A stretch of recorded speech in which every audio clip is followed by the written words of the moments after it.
What is the nth term of the sequence 2, 6, 12, 20, and so on and so forth? So we are looking for the nth term of this sequence.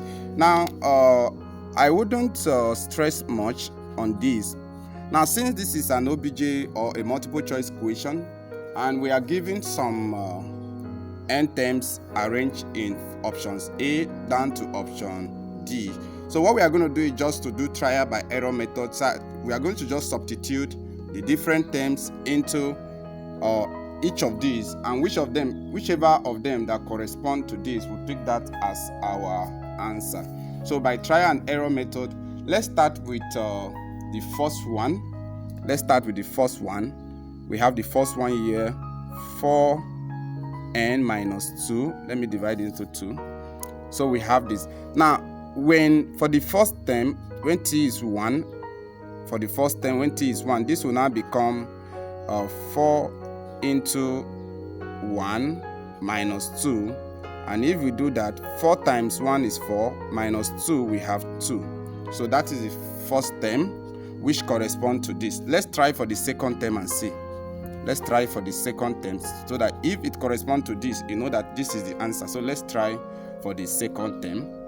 So that will be 4 into 2 minus 2. You do that as fast as you can. 4 times 2 is 8. 8 minus 2 is 6.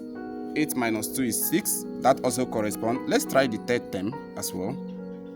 For the third term, so that will be 4 into 3 minus 2. 4 times 3 is 12.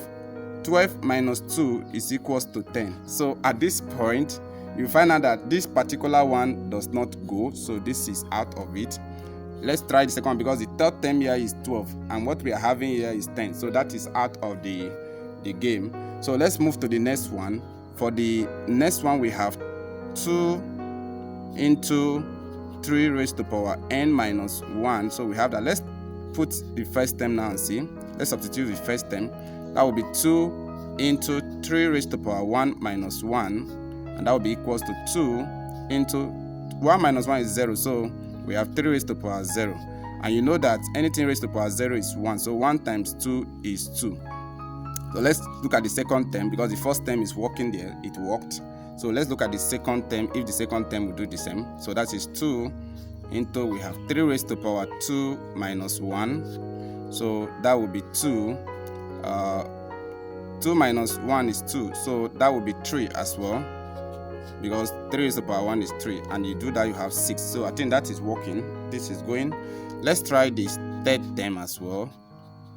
2 into 3 raised to power 3 minus 1. So when n, this is the n terms that have been given to us, the n term. So we have that. So this will now be equals to 2 into 3 minus 1 is 2. So we have 2, or 3 rather, 3 square. And you know that 3 square is 9. So 9 times 2 is 18. That is the third term. And if we check through this, you can find out that the third term here is 12. And what we are having here is 18. So it means that this one is equally out. Let's try this third one. N square plus n. N square plus n. So let's try first term first. We have 1 square plus 1. 1 square is 1 plus 1, we have 2. So that worked. So let's try second term. 2 square, that is for n, plus 2. 2 square is 4. 4 plus 2 is 6. So that worked as well. Third term, we have for the third term as well, we have 3 square plus 3. Now I'm substituting this value into this n. So you have that. 3 square is 9. 3 square is 9. 9 plus 3 is 12. So that equally worked for that. So let's check the last one there. The last term we have there. Fourth term. We have 4 square plus 4. 4 square is 16. 4 times 4, which is 16. 16 plus 4 is 20. So without going further, we find out that the one that worked for this the correct one for this particular question is option C.